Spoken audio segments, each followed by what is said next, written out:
Hola, soy Rodrigo Cañete y ha llegado el momento de mi reacción a el evento artístico de la semana. Y creo no equivocarme si digo que el evento artístico de esta semana es la instalación, ¿cómo llamarlo?, de la pornomiseria de Gabriel Chaile en Art Basel en Suiza.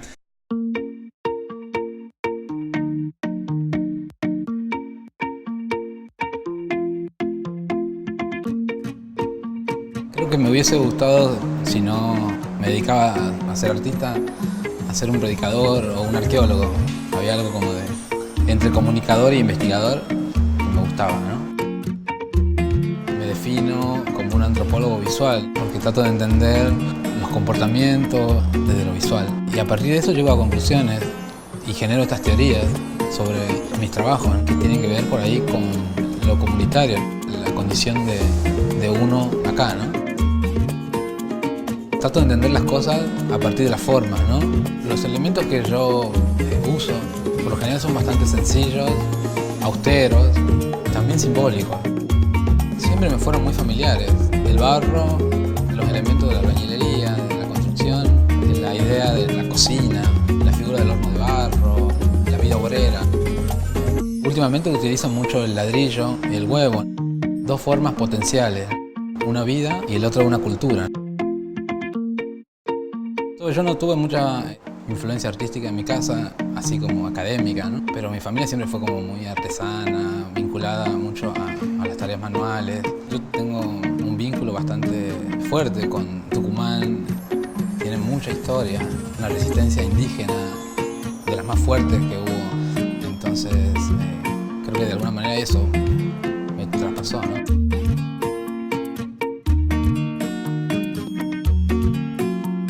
Mi proyecto para Rayuela consiste en una escultura pública, que es un horno de barro escultura, basado en un retrato icónico que está en el barrio de La Boca, que es el retrato de Diego Núñez, que conmemoran a un joven que fue asesinado en el año 2012. Mi proyecto en general está relacionado con un concepto, ¿no?, que se llama la genealogía de la forma, que es como pensar la historia de la forma.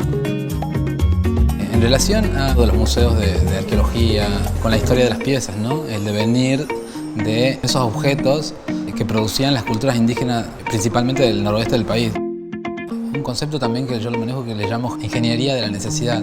Se crea a partir de objetos que tienen una utilidad primaria, como por ejemplo una heladera que no sirve, y esa heladera puede funcionar como un armario, como una biblioteca, ¿no? Me impacta mucho eso, ¿no? Finalmente la creatividad como un aspecto que suple una necesidad y que no importan las decisiones estéticas. Además de la formación académica, me atravesó también una formación religiosa, muy vinculada a la idea de lo milagroso, a exigirle a los materiales más de lo que el material me puede dar. Y para mí lo vinculaba mucho con la resistencia, con la vida peronista de mi familia, entre la lucha, la cuestión mágica de lo milagroso y el ámbito de la pobreza. Por eso creo que vuelvo a estas formas primitivas de la morfología indígena, además de que yo tengo descendencia indígena, porque me impactan desde ese lugar. Siento que hay una cosmovisión del mundo que tiene que ver con todas estas cosas, ¿no? Me es difícil por ahí pensar que, por ejemplo, en qué es el arte para mí, ¿no? Hay algo como mágico que yo pienso en el arte. Me hace pensar que puedo construir muchas cosas, incluso aquellas cosas que yo no fui, como un predicador o como un arqueólogo, ¿no? Y desde ese lugar puedo como operar. Es como un espacio de trampa, ¿no? Como eso.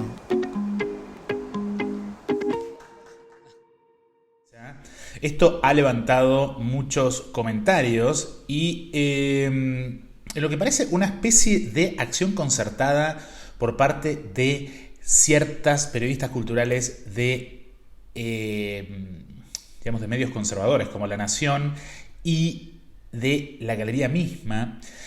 Yo diría, si tengo que emitir una opinión sobre esto, que primero como tragedia y después como farsa.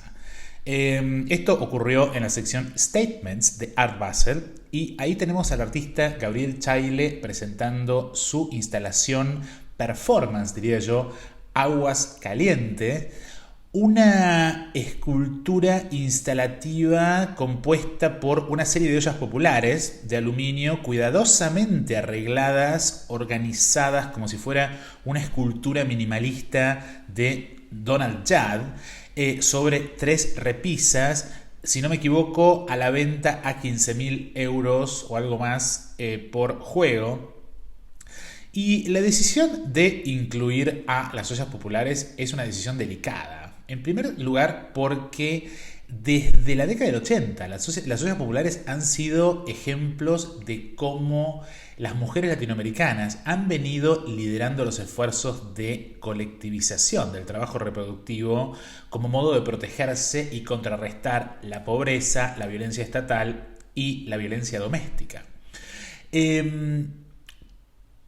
40 años atrás, es decir, esto estamos hablando de la hiperinflación posiblemente en la Argentina, pero también en Chile y en Perú, estas mujeres comenzaron a no poder, ante la evidencia de ya no poder estructuralmente comprar comida, comenzaron a colectivizarse, a comunalizarse para contrarrestar la atomización de la globalización neoliberal, de la que Art Basel es tal vez el lugar más visible en el que los perpetradores de ese sistema van a comprar obras de arte para llenar sus propiedades, oficinas y colecciones particulares. Gabriel Chaile es... Si estoy moviendo las narices porque estoy con ganas de estornudar. Chaile es originario de Tucumán. Se graduó allí en Bellas Artes para luego mudarse a Buenos Aires para participar del programa de artistas de la Universidad Torcuato Di Tella. Este es un tema que nosotros hemos tratado ya acá. Es un programa creado por Inés Katzenstein que está fundamentalmente centrado en la, ¿cómo diríamos?, perpetuación del postconceptualismo afectivo. Y a esto me referí en la pastelítica de la semana pasada, en la que analicé la obra de Bruno en Pasto, que en realidad el postconceptualismo afectivo consta de objetos ready-made, refuncionalizados, para crear formas alternativas de experiencia y percepción, que luego artistas y críticos rápidamente y muy fácilmente llenan de contenidos alegóricos y poéticos. Mientras algunos, incluido yo mismo, han considerado a esta tendencia como derivada del ya exhausto trabajo de los artistas como Jorge Macchi o Gabriel Orozco, por dar solo 2 ejemplos, hay toda una generación, o 2 posiblemente, desde el 2000, que han venido viendo en este postconceptualismo afectivo una oportunidad posmoderna para dialogar con ese modernismo exhausto de la abstracción y demás. En algunos casos, acá estamos hablando, por ejemplo, de ¿cómo se llama? Herrera, el Charlie Herrera, el del calamar en el premio Petrobras, arriba de los zapatos. De vuelta, ready made, objeto, pum, lo llenamos de componente alegórico. Esto está dialogando, por ejemplo, con Duchamp, no solamente por poner esto ahí, sino porque además, mientras en Duchamp el trabajo es un trabajo discursivo, en el caso de Herrera tiene que ver con la podredumbre, el olor en el espacio de la exhibición, que también, y ahí empiezan las alegorías, ¿no? Que puede ser una alegoría de lo podrido que está el sistema del arte y la feria, porque esto tuvo lugar en la feria de Arte Va, y vamos y que vamos. Después ahí está también Bacal, el hijo de Orly Ben-Sakar, está Bruno, está Alfredo Dufour, también del programa de artistas del Di Tella. Es decir, todos estos artistas que están intentando de alguna forma dialogar posmodernamente con el legado modernista. Algunos de ellos, este es el caso de Chaile, algunos de esos intenta restablecer el lazo entre el arte modernista profundamente autonomista y que se pone de espaldas a la sociedad y la sociedad. Este sería el caso de Gabriel Chaile y este sería el caso de Chaile en Art Basel, en donde realmente yo lo que creo es que Chaile va aún más allá, ¿no? Es decir, la instalación intermedial que ahí muestra es también una performance, ya que se transforma en una suerte de kiosco en la que él ofrece mate cocido a los visitantes, ¿no? que seguramente están fascinados por lo exótico de la infusión, que además es una infusión de las clases bajas en Argentina. Pero bueno, todo esto, como pueden ver, tiene un componente muy polémico, y este componente polémico no se le escapó a el curador de Barro, Federico Curuchet, que habló a la prensa y que de alguna forma salió a justificar cómo esta decisión de transformar a las ollas populares, símbolos de la resistencia antipatriarcal contra los avances del mercado global, en commodities y objetos a ser vendidos a ricos coleccionistas a 15.000 euros el juego.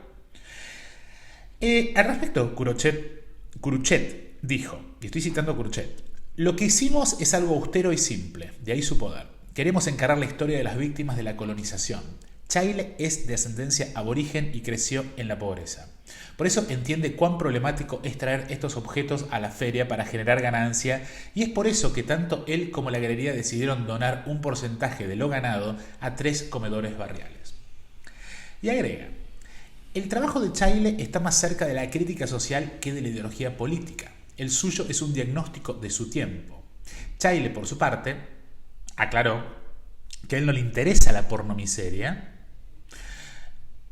y dice lo siguiente, estoy citando ahora a Chaile: yo soy un nostálgico, si me acerco a esos lugares es porque allí he consumido, estas son palabras de él, Hay mucho pensamiento en la necesidad y una claridad que muchas veces no se nota. Lo mío no es una antropología, sino un acercamiento a las formas existentes de subsistencia que al ser transferidas al mundo del arte se transforman en reivindicación. La crítica argentina Laura Batkis, con quien yo hice una cañechat, amiga de la casa, acuerda en todo esto. Es decir, se puso inmediatamente del lado de Chaile en términos de este discurso reivindicatorio de los pobres. En un texto que posteó en su perfil de Facebook, ella dice que para ella el trabajo de Chaile es un intento creíble de concientizar al público suizo e internacional de lo precaria de la situación de aquellos que se han alimentado de esas ollas. Ella comienza su texto diciendo que confía en las buenas intenciones del artista, lo que significa que para ella Chaile no estaría manipulando sus orígenes para transformarse en un espectáculo exótico y primitivista a ser consumido por coleccionistas blancos y cosmopolitas en Art Basel, y lo felicita por decidir donar parte de sus ganancias a 3 comedores comunitarios, que yo creo que esa es una decisión muy complicada. Y acto seguido, Batkis inserta a Chaile, y esto es lo más interesante que hace Batkis. Igualmente creo que voy a explicar por qué creo que lo hace de una manera demasiado fácil, demasiado rápida y superficial, pero es un aporte, es el único aporte que hubo de colocarlo en cierto contexto. Es decir, porque Batkis inserta a Chaile en su crítica en una genealogía del realismo social argentino que va desde Sopa de Pobres de Reinaldo Giudici, de 1893, pasa por Sin pan y sin trabajo de Ernesto de la Cárcova, de 1894, por Manifestación de Antonio Berni, de 1934, y finalmente llega a La Sopa de Pobres de Pablo Suárez, quien estuvo casado con ella. El problema de este análisis, según entiendo, es que presupone que la relación entre el arte y la sociedad y la política permaneció inmutable durante 150 años.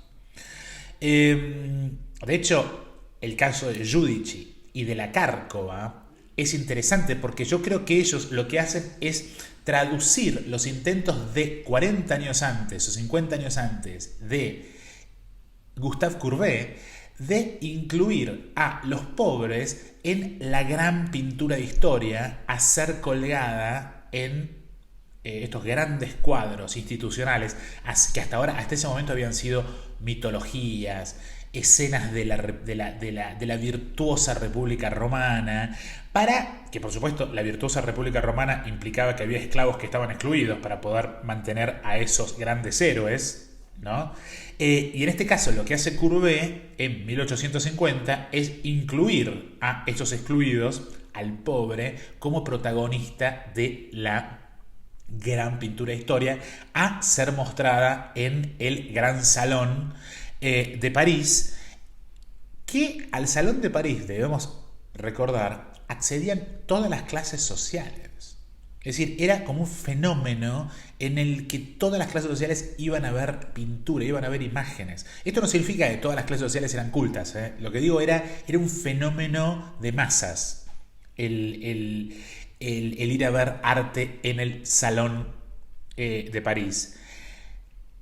Desde ya, este no es el caso de Art Basel. Art Basel, por definición, excluye al pobre. Y además lo mantiene a una distancia que podemos decir es una distancia oceánica. Y esto es lo que Giudici y de la Cárcova intentan hacer. Es decir, incorporan dentro de la gran pintura a el pobre, el marginado, el inmigrante. Y la intención de Courbet, y uno tiene que suponer que es también la intención de Giudici y de la Cárcova, es incluir a el pobre en la pintura para que cuando va al salón y lo ve públicamente, se puede ver, es como un espejo en el que puede ver su realidad. En este sentido, también es interesante la mención que hace Batkis de Manifestación de Berni, porque Manifestación de Berni es definitivamente un paso más allá. Es el momento en el cual ya era imposible seguir pensando al arte como un hecho estético y pasa el arte a ser concebido como un instrumento de acción política. Si bien esto, como yo planteo en mi libro, esto no es lo que hace Berni durante toda su carrera. Este es el error de evaluar artistas por 1 o 2 o 4 obras. En Berni, en Manifestación, lo que, según entiendo, y esta es una lectura mía, es una lectura que yo no vi en ninguna otra lectura de arte argentino, de Manifestación de Berni, que todos salen corriendo a peronizar la obra diciendo esta es la representación del pueblo que sale todo junto. En realidad, cuando uno ve esa obra, uno ve que los ojos del pueblo están todos yendo en direcciones contrarias.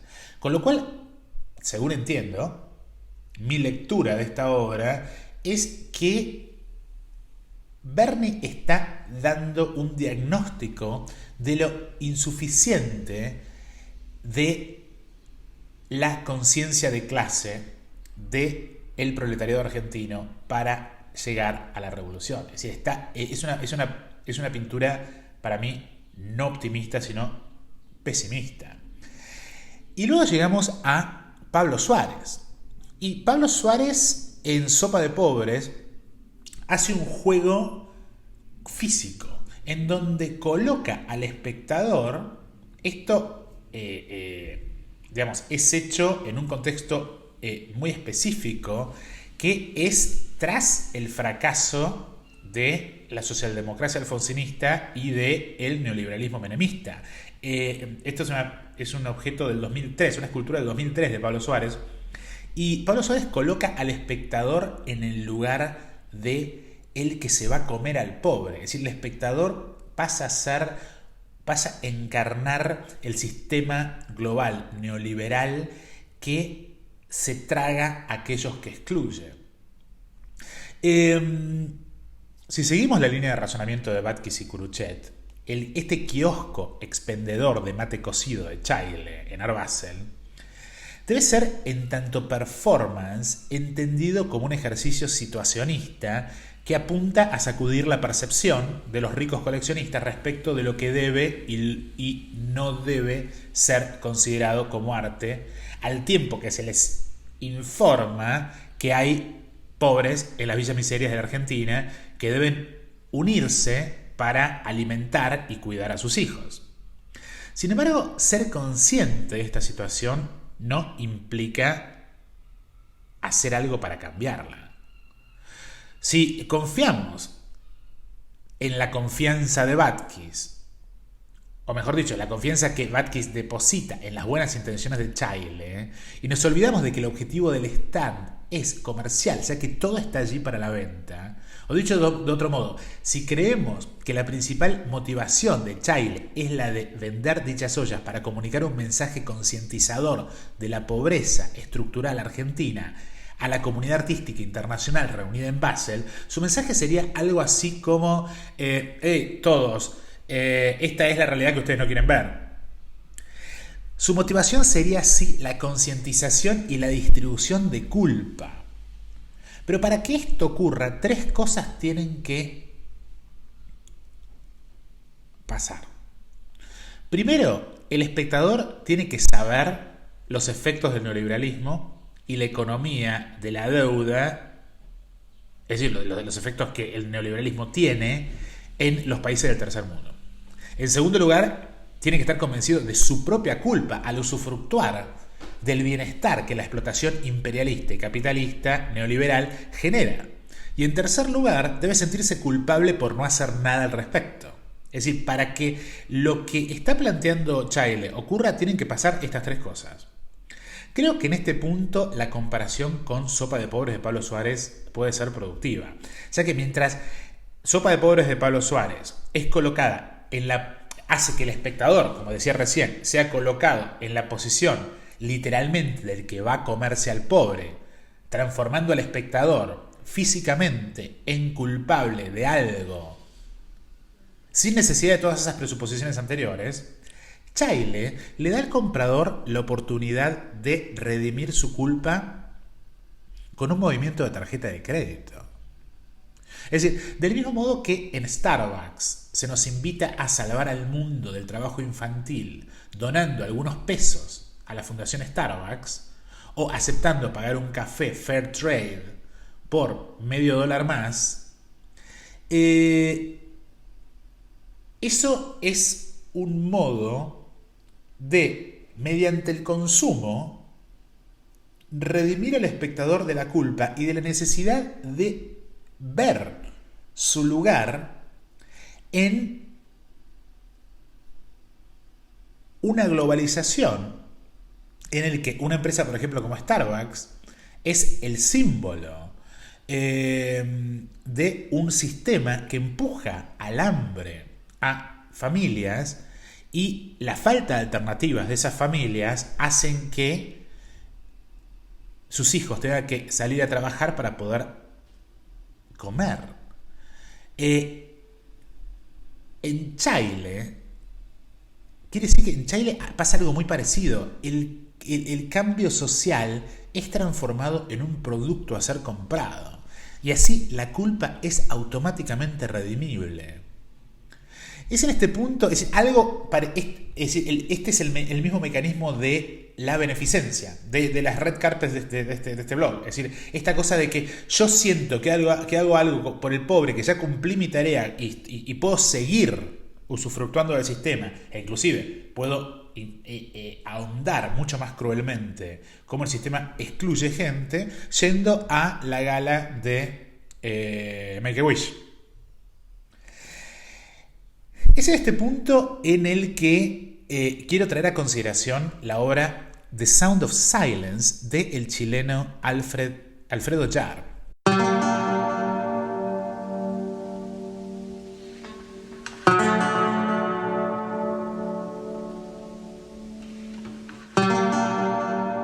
El hecho de que haya hambre hoy, en el mundo de hoy, en nuestro planeta, es un escándalo. Y es un escándalo que ocurre en silencio. Ya nadie protesta por el hecho de que millones de seres humanos se mueran cada año por falta de recursos y de alimentación. El planeta está equipado, nuestro planeta está equipado para alimentar el doble de los habitantes del planeta. Sin embargo, por una serie de medidas económicas que toman ciertos países, hay gente que se muere de hambre. Y esto es un escándalo, y este escándalo ocurre en silencio. Este es el sonido del silencio.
Es una obra realizada a partir de lo ocurrido con la fotografía de una niña exhausta por el hambre, acurrucada en el piso, mientras un cuervo se acerca desde atrás esperando que se muera para comérsela. Esto es una foto real.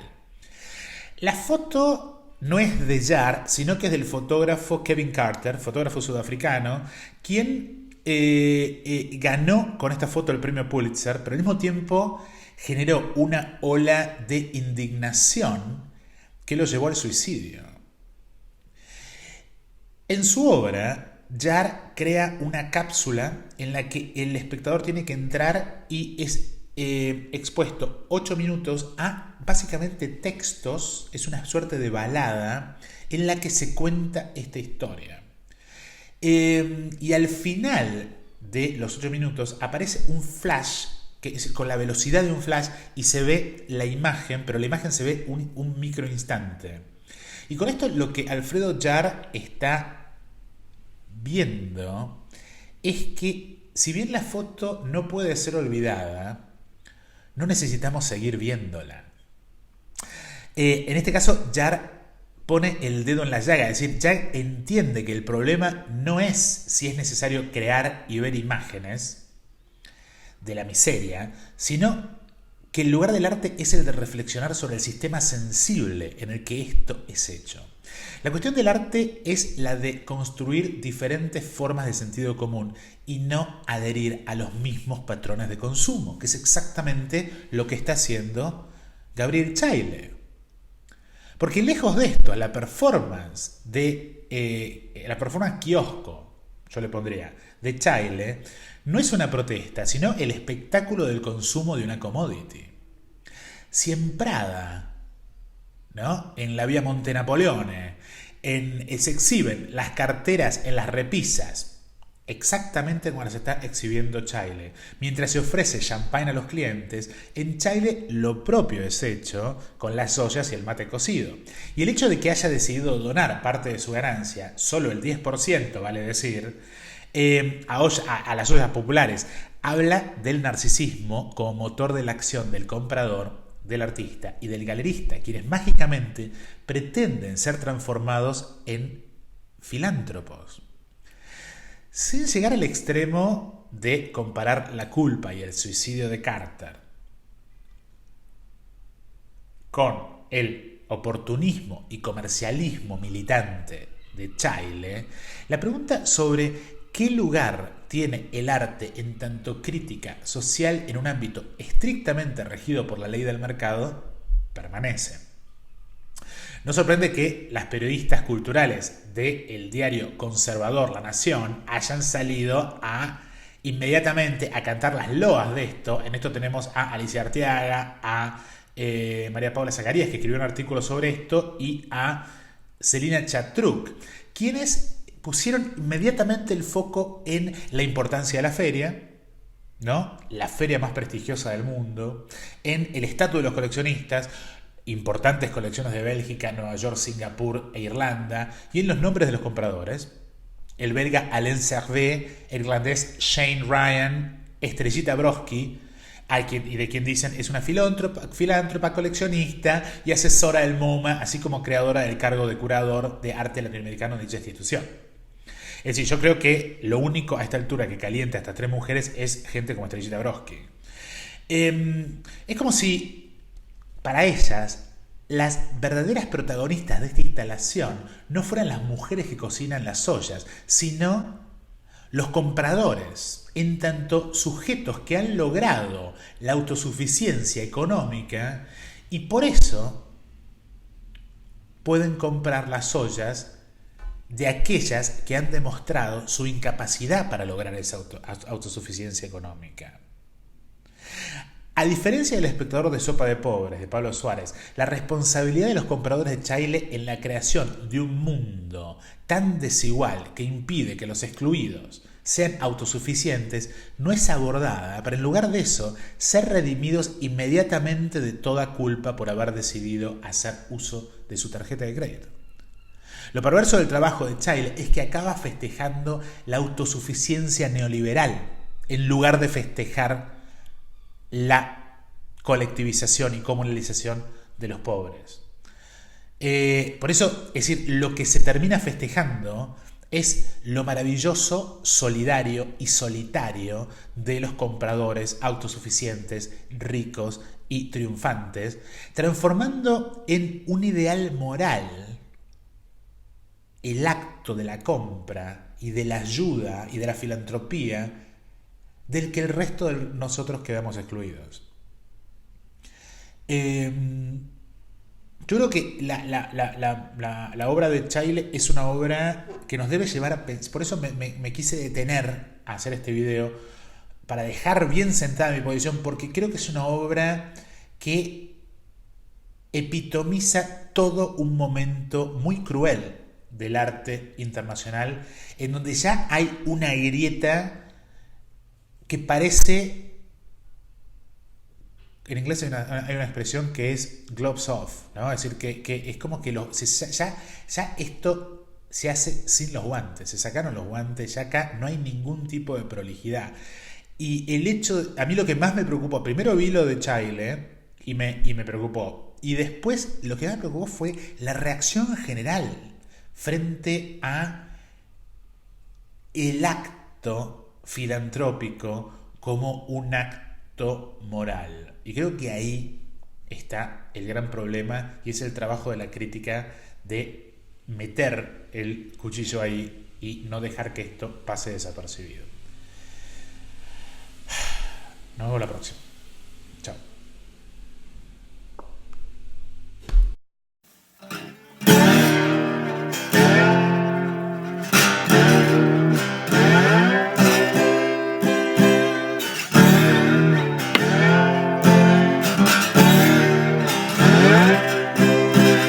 Love are not people.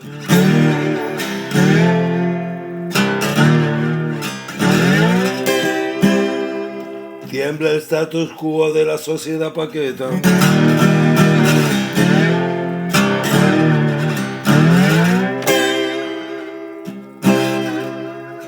Tiembla la barreta.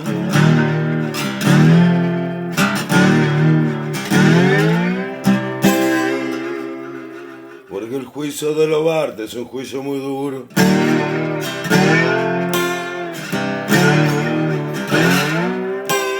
Gracias, Rodrigo.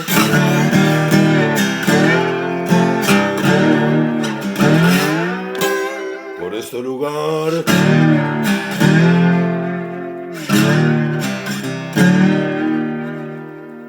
Para escribir y conversar.